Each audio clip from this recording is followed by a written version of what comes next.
Welcome to the breakdown of Pro Tour Aetherdrift, where some of the best players in the world have battled for dominance, and I have enjoyed every second of it because for some time standard had been really very much the same every time, and now I think there's a nice diversity of decks. Even though there were 3 of the same ones in the top 8, I think this is better than what we have seen. So I hope your coffee is warm. Let's get started, and let's talk first about the most popular decks, because the most popular deck actually was just once in the top 8, and it is Gruul Mice.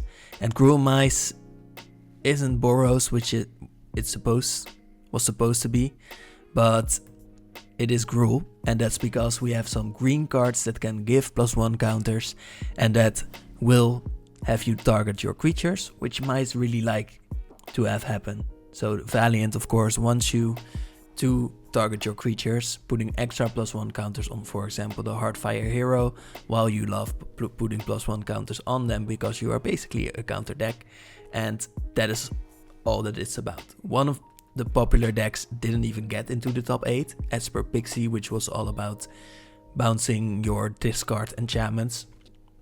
And it was good, it was aggressive, but not as aggressive as some of the other decks that we have seen, and you need to be truly aggressive. Because the third popular deck is the one that got into the top 8 3 times. It is Domain Overlords. And we will talk about the main strategies.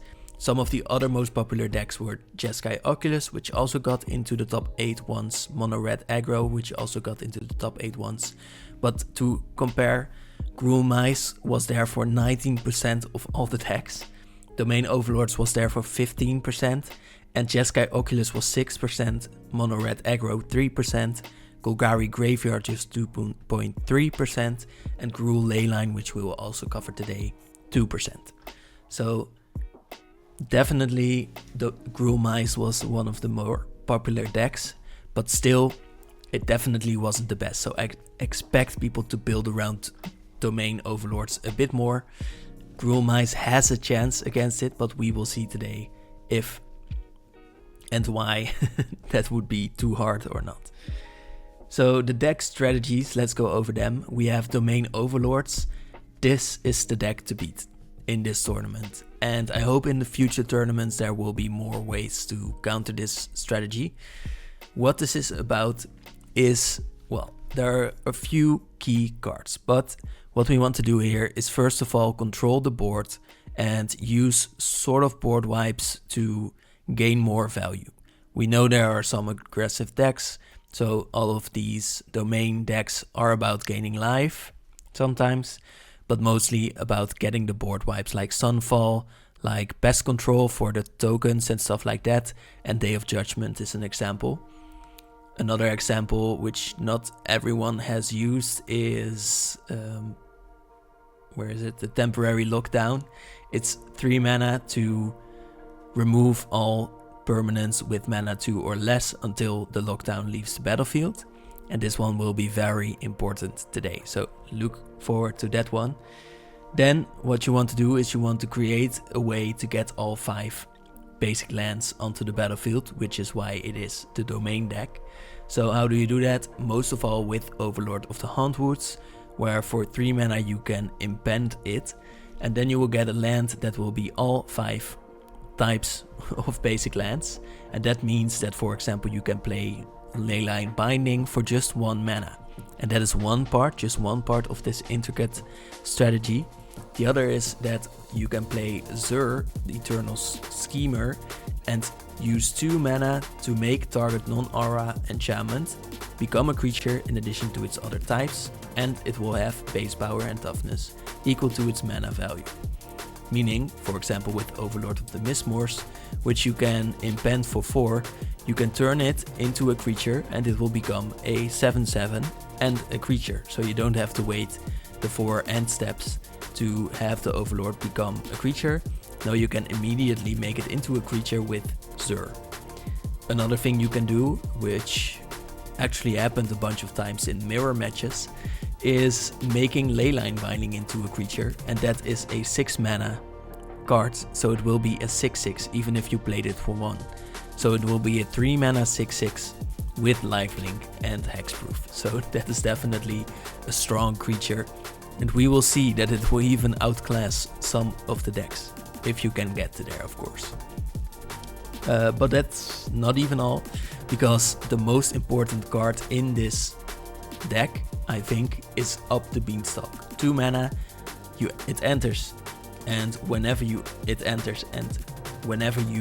cast a spell with mana value 5 or greater, you draw a card. And let's count. There are in the enchantment slot, there are 4 cards. Overlord of the Mistmoors counts, Overlord of the Hauntwoods counts. That's it there. But that's already way too many cards that really help you draw a bunch of cards. And as we will see, it's all about the beans. They call it the beans. It's easier because you need to say Up the Beanstalk a lot, and that will be hard to do. And it will be a little bit tiring.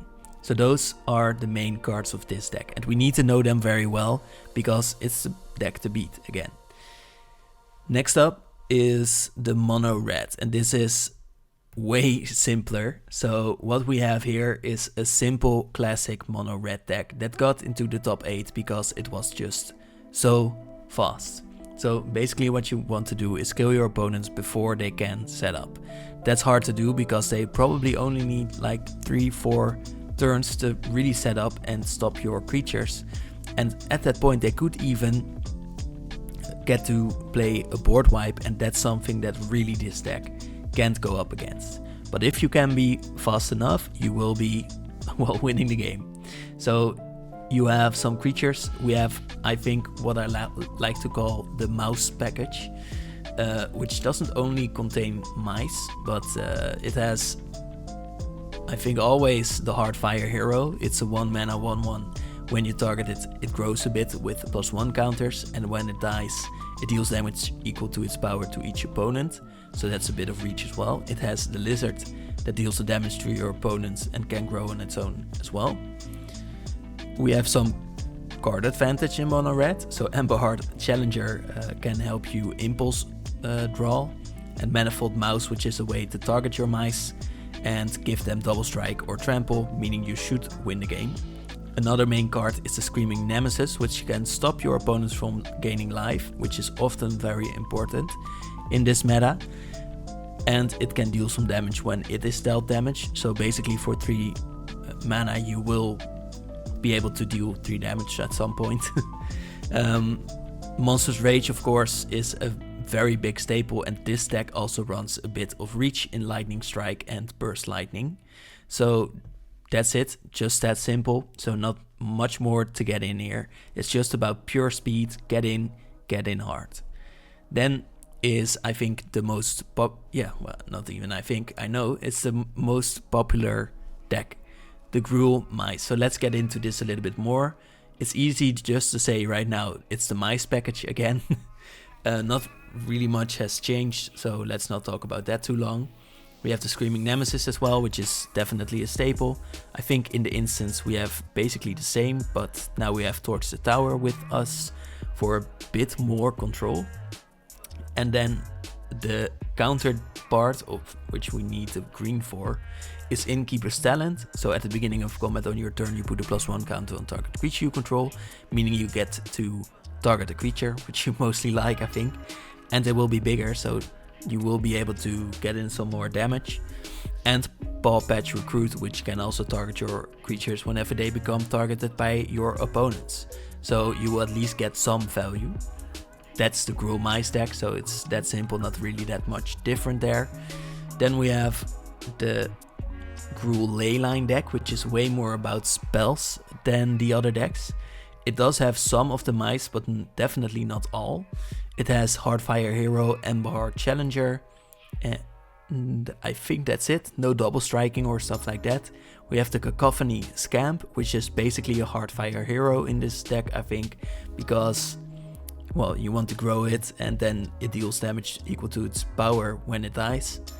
We have the Monastery Swift Spear, which is a classic mono red card, and Slick Shot Show Off, which both want you to play a bunch of non-creature spells so for them to have extra power. The namesake is Leyline of Resonance, which can begin on the game when you have it in your opening hand, and then whenever you cast an instant or sorcery that targets only a single creature you control, you copy it and choose new targets for the copy, meaning you get the double prowess triggers, you get to target multiple mice, and that's basically all you need for that. And you could even copy like a burn together, because it will target a creature and then it will deal damage equal to its power to any target, and to any other target, sorry. Then you have to sacrifice it. So for example, you can fling a bunch of Cacophony scams and win the game in that way. And then there are some more targeted spells, so Monster's Rage is back, but we also have Might of the Meek, which can draw some cards alongside Emberheart's Challenger. We have some protection, and we have Turn Inside Out, which can also manifest for you, so it's even more card draw. So this is a bit more resilient, I think, than most other aggro decks, but yeah, that's just the game plan, so it's still simple. And then I call this an aggro deck as well. It's the Jeskai Oculus deck, where the only plan is to get Abhorrent Oculus into the graveyard with some draw discard, so looting I think, and then you will have a 5/5 with flying. Usually this has an extra cost where you have to exile 6 cards from your graveyard, but now if you get it out of your graveyard with a spell that can immediately do that, you don't have to cast it. So that's basically what we want to do. So there are a bunch of cards that draw discard, like Inti, like, well, Spyglass Siren sort of can get it into the graveyard. The Steam Core Scholar can discard from your hand and stuff like that. Bitter Reunion, same thing, you may discard a card. And the only thing we want from those is, well, we want to draw some cards, but we also want to discard the Oculus so that we can get it back with Recommission and Helping Hand. So 2 mana or 1 mana to get back your Abhorrent Oculus. Could get something else back as well, but they have to be mana value 3 or less. And look at that, we don't have anything else. Then there's a bit of a finisher in Proft's Eidetic. I don't even know what that is, honestly. Memory. 2 mana, and then at the beginning of combat on your turn, if you've drawn more than 1 card this turn, put X+1 counters on it for the difference, -1. So basically, if you have used all of your draw discard things and you have drawn 5, 6, maybe 7 cards, you will get that many extra +1 counters because you have drawn 1 card at the beginning of the turn, I assume. So that is that for that deck, and then the last one is a different one. It's more mid-gamey. It's Golgari Graveyard, and I think it's really up to the player this time who got it in there. So we will talk about that a bit more later as well. But here the deck is all about milling yourself very aggressively, getting a bunch of cards into the graveyard. Also you are playing Beans, so there's that, which is why you're probably mid-gamey. And then you play large threats for very cheap, like Harvester of Misery, which is no, not that one. Hollow Marauder, sorry, it's 7 mana usually, but costs 1 less for each creature in your graveyard. And then it's a flying 4/2 with some aside from that, but basically you want the big creatures. And Huskburster Swarm, which is 8 mana but gets cheaper in the same way, and will be a 6/6 Menace Death Touch. So notice that it's a 6/6, so it can go up against a Leyline Binding, but just barely. And then there's a bunch of ways to mill yourself basically, and you have an Overlord of the Bilmerk, but you don't have the quick way to animate it. You just play it to mill yourself and maybe later get a threat onto the battlefield. So that's it for the decks. Let's get into the matches. So in the beginning, in the first round, we have 3 Domain Overlords fights against 3 of the other decks. The first one is Matt Nass's version, and the most important change from Matt Nass when we are looking at it versus the other Domain decks is that this has the temporary lockdown right here. So it has a very cheap board wipe, and I'm basically wondering why the others haven't, but I think it's just a genius inclusion. it works on every front, as we will see today. And it will be against the classic mono red. So it needs to be as quick as possible, because otherwise, well, it just won't go. And maybe I've foreshadowed this a little bit too much, sorry if I did. But in these fights, we will see that Matt Nass and Ian Robb, who is playing mono red, will be fighting to see whether basically Ian Robb can be stopped before he has his game plan out. So game 1, Nass is definitely benefiting from his advantage that he has multiple board wipes, and he can be very efficient in dealing with Robb's threats. So basically he got to the point where he could develop the up the beanstalk, the beans, and he could prepare his overlords. So basically that was the game. Then for game 2, I think Ian Robb was just very quick and he just assembled the lethal attack that broke through the defenses. So definitely showing his teeth here. But now we get to the interesting part, because now there's the sideboarding and we need to look at that still. So Matt Nass has some very interesting things in his sideboard. I think most notably he has a bit more of the removals, and I think that's just very important. But also he has some definite things that he can use against domain decks later.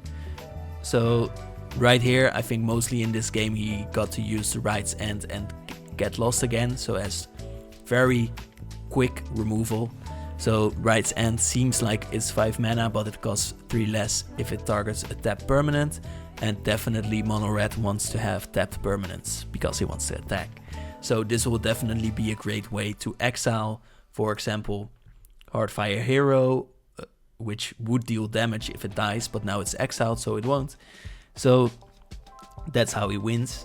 And then in game 4, Nass did get to 2 lives, so it was very close, but he got to cast that main card that saved him multiple times in this tournament.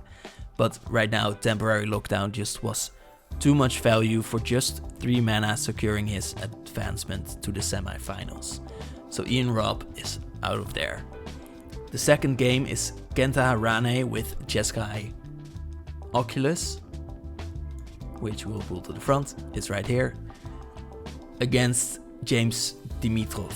So he is playing his own version of Domain Overlords. It's a little bit different as we see here. It's less of the board wipes, but well, there are still board wipes, but they are often a little bit more expensive. But we have, I think, a very fun one as well, split up, which says destroy all tapped creatures or destroy all untapped creatures. And of course then the aggressive decks will be wanting to attack. But of course we have the Oculus deck, which can be even quicker. So in this matchup we see both decks fighting, and there's a definite contrast in these strategies, which I think made for a very interesting game. I'm on purpose not showing them because I think you should watch them yourself, but I'm explaining them here, so let's go. So Kenta Harane has the Jeskai Oculus deck, and he is definitely leveraging his early aggression. So he is using his discard outlets and he's using his reanimation spells in game 1 to definitely make sure he has a great board presence really early on, and that gave him just the first game, so it's definitely just that simple. Well, he needs to do it quickly and calculated, but he did it. Then in game 2, Dimitrov adjusted by stabilizing the board quickly enough, and then he deployed his overlords. Definitely their countdown mechanics applied enough pressure to allow him to even the series.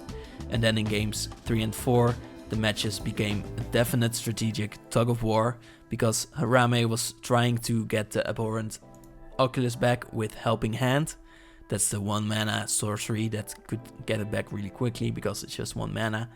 But Dimitrov was definitely just in time with his board wipes, and then it was just inevitable for him to win, and he tipped the balance in his favor. So in the last decisive game, a well-timed Overlord of the Mistmoors solidified his path to the semifinals, and we need to talk about that one a little bit, because it gives you 2/1 white insect creature tokens with flying, and that's definitely a good way to block the incoming Oculus. And then the Oculus can't even block the Overlord of the Mistmoors to prevent it from making more 2/1 flying insect creature tokens. So I think this is definitely a good counter against that specific deck. So now Kenta Rane is out of the game as well, and we have just one more game in this first round against the Domain Overlords, and it's with Gruul Leyline. Can they beat Christopher Leonard's Domain deck? It's again a little bit different, but they are basically the same. Now we have Atraxa in the main board, usually it is in the sideboard, and we have the Lumbering Bolt Wagon, which is a 3-mana vehicle that gains more power when you have more lands, and whenever it enters or attacks you may search your library for a basic, put it onto the battlefield, then shuffle. So that's definitely already a great ramp card, but it will also get a lot of power, meaning sometimes you can finish the game with it. Could be. And then Lucas is definitely the very aggressive one with the Spells Matter Gruul games. So this can be very swingy. It definitely depends on how quickly you can get out the Leyline of Resonance, and the plan B will be to play Slickshot Show Off and win the game that way. So the question is, can Christopher Leonard defend? That's basically it. And here I think the most important card that he has in his deck against this Gruul Leyline deck is Elspeth's Smite, which can deal 3 damage to target attacking or blocking creature, but basically they will be attacking. And then if it would die this turn, exile it instead. And that exiling is really important. It's why we see it here, it's why we see it on the right's end, and why people have chosen them. And we see it on the Sunfall as well, exile all creatures. And I think that's it here, yeah. So we see it because that will be a definite way to stop the Cacophony Scamp and the Heartfire hero here from dealing a bunch of damage. And that's basically how Lucas wants to win the game. So first of all, Elspeth's Smite was effective enough to defend against the early onslaught. Then in game 2, Lucas's deck threatened to play the winning game with Leyline of Resonance, but Leonard's precise removal was enough to maintain his advantage. So game 2 went to him as well. In game 3 there was a little bit of a comeback with Lucas now being able to execute his game plan, using the Slick Shot in this case, and having the Leyline of Resonance to apply enough pressure and secure a win at least.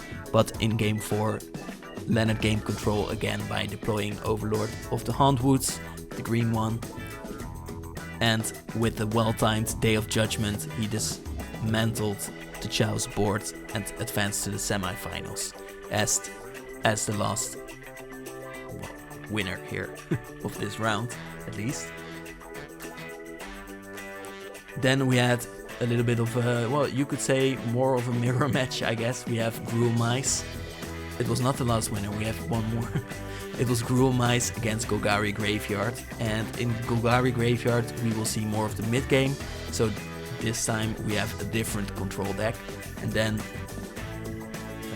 Liu will be able to, well, will be looking to win the game with his mice, and definitely focuses on that mice package to get them rolling quickly enough. In the games 1 and 2, I think both players showcased their deck's strengths, showing off what they are about. So Liu was having his aggressive swarms, and Faust was having his graveyard synergies off very quickly, so they balanced the score in a 1-1. Then in games 3 and 4 the matches intensified, both of them adapted their strategies, and I think Liu's Screaming Nemesis was mostly the more critical advantage, while Faust had his Hollow Marauder, which could be able to win him the game, but it's a 4-powered flyer that basically wasn't quick enough to win him the game when he got to that mid game. And Liu just had the tempo, timely draws as well, including a decisive Burst Lightning, and edged out Faust in a closely contested 5-game series. So basically he needed that reach, and I think it's very important to include some of it in your red decks, because otherwise, well, you're just missing that reach. And if you have way too many 1-drops, then you won't have the last pieces of the game you need to win. So Gruul Mice is the only non-Overlord deck that advanced to the semifinals. So let's look at it again in another deck against another game against Dimitrov. So James Dimitrov again had his version with the Elspeth Smite, so that is a definite advantage against Hardfire Hero. And other than that, I think he doesn't really have those weird inclusions. The Herd Migration is an interesting pick, I would say. It says Domain created 3/3 for each basic land type among lands you control. So basically for 7 mana you will be able to get 5 3/3s. That should be able to lock up the game, but then you will need to get to 7 mana, or it could be discarded for 2 to search a library for a basic land. So in this deck it will be about resilience against aggression, and let's just look at them. So in games 1 and 2, I think Dimitrov really showed how he could control the games with early removal, and with just one unchecked Overlord he can definitely win the game.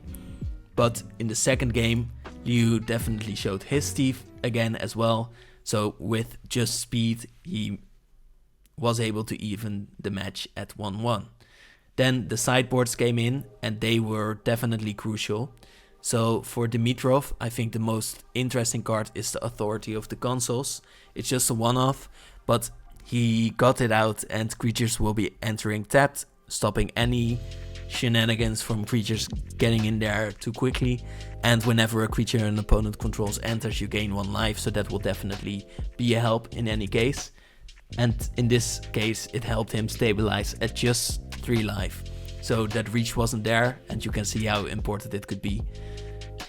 But at that 3 life, Liu did find a final attack through Soulstone Sanctuary, and I think it is an interesting one. Soulstone Sanctuary, it can become a 3/3 exactly with vigilance at all creature types, so it is also a mouse, if you believe it or not. Then Dimitrov again came back from the brink and turned the tide with a back-to-back Beza. So Beza, we haven't talked about it, but it's discard the Elemental Elk that will give you life, a treasure token, maybe fish, and can draw your cards depending on if your opponent is ahead. And oftentimes aggressive decks will be ahead, so this is definitely a back-breaking card sometimes. So he barely survived before clearing the board with the Elspeth Smite and the Leyline Binding. So just 2 removals that do exile creatures. So that is definitely a clean answer to most of the cards. So now we are at 2-2, and we are heading into game 5, where Liu pressured Dimitrov down to 8 life, but with just the Ember Heart left, which is just a 2/2 basically. It has prowess as well, has haste if you can attack with it of course, and can get you some more cards, but that's definitely not enough, because drawing cards against a deck like this definitely isn't getting you anywhere basically. If you can find the final reach then maybe, but it's a small avenue you're going down. And then the Overlord of the Mistmoors did take over. It was good against another flyer because it had the 2/1 flying creature tokens, but it's definitely also good at attacking because it has those flyers that you can win the game with, and you can use them as blockers if you need to, if you just want to attack with the Overlord, which is a 6/6, which a 2/2 even with prowess has a hard time dealing with. So when Liu's deck failed to provide a miracle, he extended his hand and Dimitrov advanced to the finals. And the second semi-final is our first mirror match. Now all of the aggressive decks are gone, and we just have Matt Nass, James Dimitrov and Christopher Leonard playing with domain decks. So in here we have another fight, but this one will be a bit more drawn out, so we need to really look at the differences here. So in games 1 and 2 the players traded wins, but they must have been getting tired, because right now they are playing 2 decks that can gain a bunch of life. With Sur out, you can have your enchantments gain lifelink, and at some points the players just had over I think 60 life because of how much lifelink there just was. So if even one of the enchantments got to be blocked, well, that just puts you out of range of anything, and these games could get out of control really quickly. And I think the commentators really told it well, because these decks aren't about small advantages, they are about big advantages. So games 1 and 2 were traded wins, where they traded removal, counter spells and map tokens to get a really drawn out, razor thin margin out on the other opponent. But only when you get that massive advantage do you really get the game. So that's why these games get so very long. And to just tell you what's so important about those map tokens, they get them from get lost from the opponent. They are just 2 map tokens, and usually players think these aren't really important. They're artifacts that you can tap for 1 to sacrifice and give a target creature the ability to explore, which can basically net you a land, maybe a +1 counter, some filtering, stuff like that. But if you need them to win out the game, to get that small advantage, to get that big advantage, well, then it's a really interesting game. So I really like this mirror match, even if we might be getting to see it a little bit too much again, but it's at least interesting to look at. So both of the players in games 3 and 4 got to adapt to each other.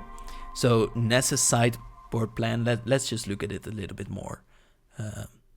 I think the most interesting card in these sideboards is Nissa, because it has the -1 to destroy target artifact or enchantment, and enchantment of course is the important part here, because then it can destroy an Up the Beanstalk, it can destroy an Overlord of the Mistmoors, it can destroy any Overlord, I guess, a Leyline Binding, and then you still have the Planeswalker out, because that's just a -1, and your opponent isn't very aggressive in attacking it.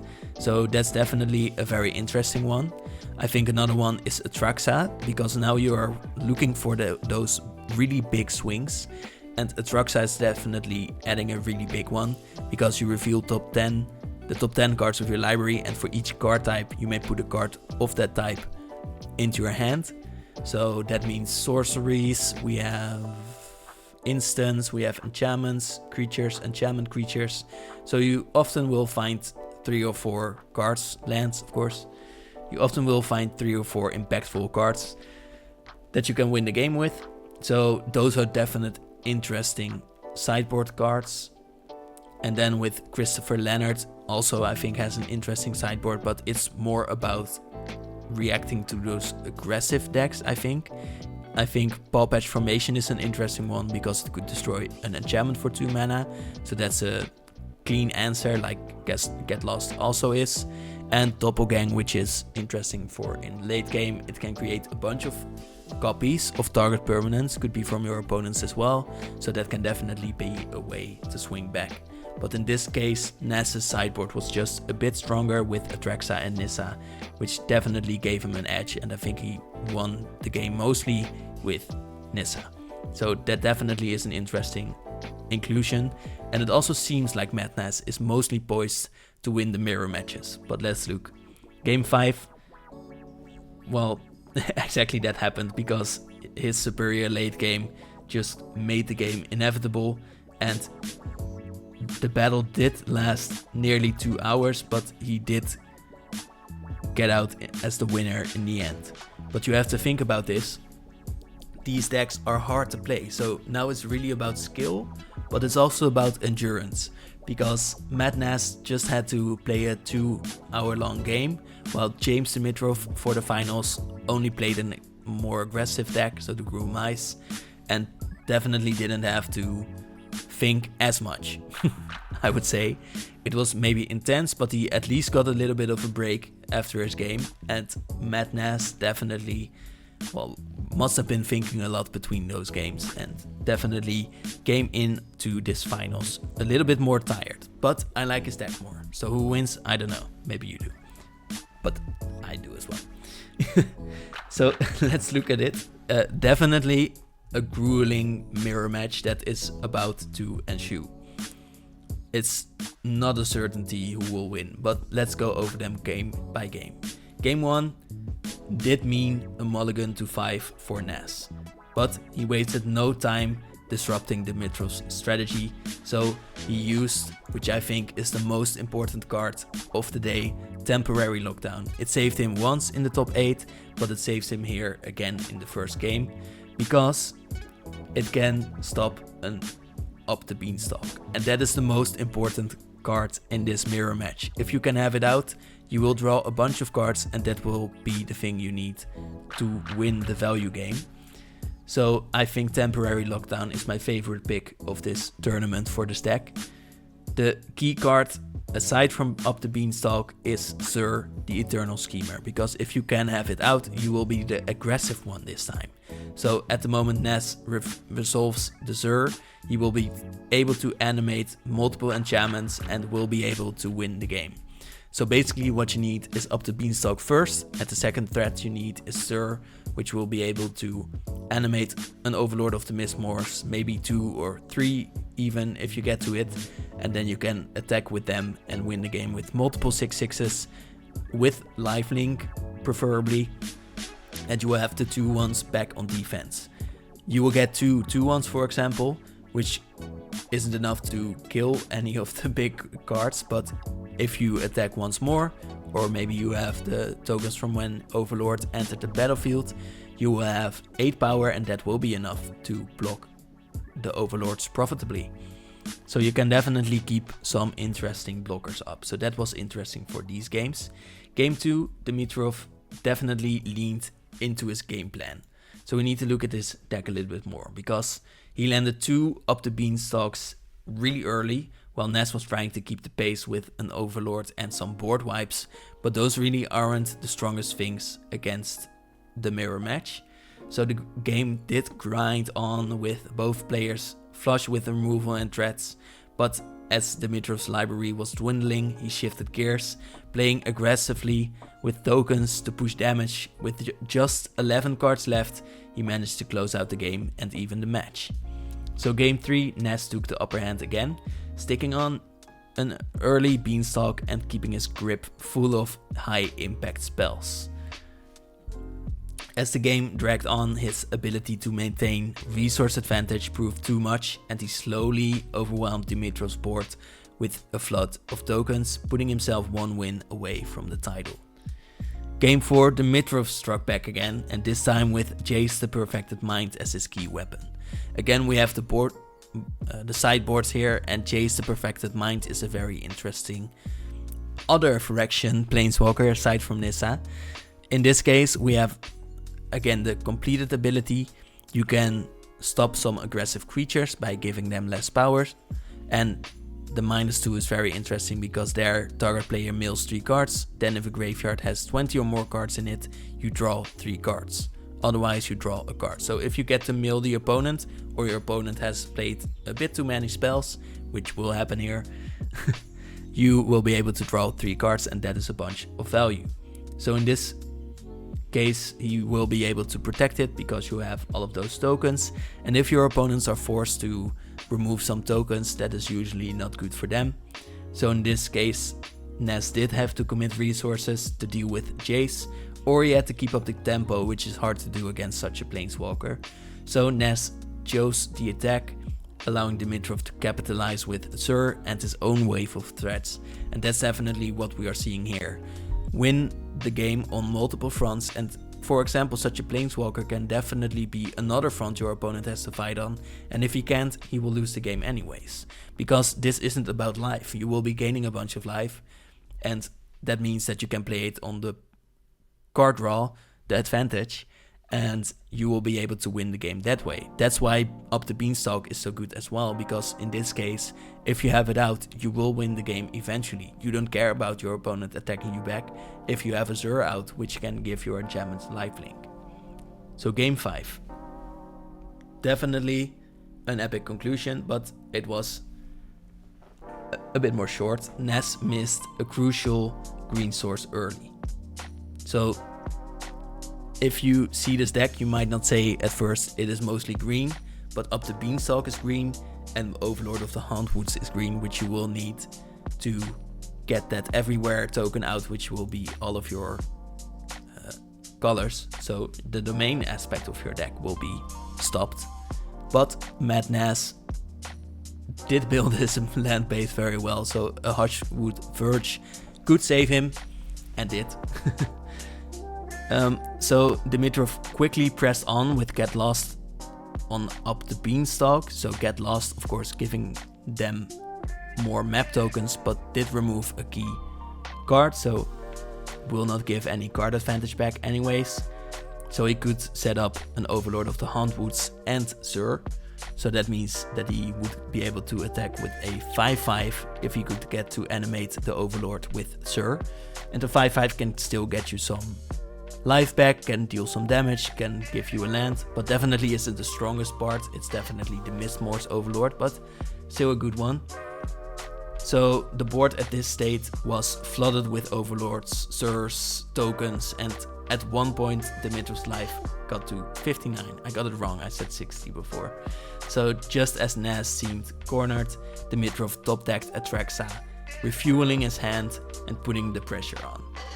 But Nass was already counting. He calculated every possible attack, every animation from Zur, every bit of damage, and when the numbers aligned, he swung for lethal in one devastating turn, claiming the Pro Tour Aetherdrift championship. And that was it. Matt Nass proved once again that preparation, adaptability, and precise gameplay win championships. He was tired, but he pulled through anyways. So Pro Tour Aetherdrift gave us incredible battles, some interesting mirror matches. I hope they will be beat anyways. It gave us some innovative deck decks and a look at the evolving meta for us to look at today.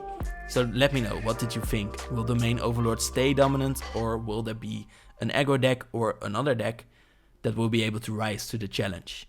Let me know in the comments, and don't forget to subscribe for more Magic content. Thank you for watching. Bye.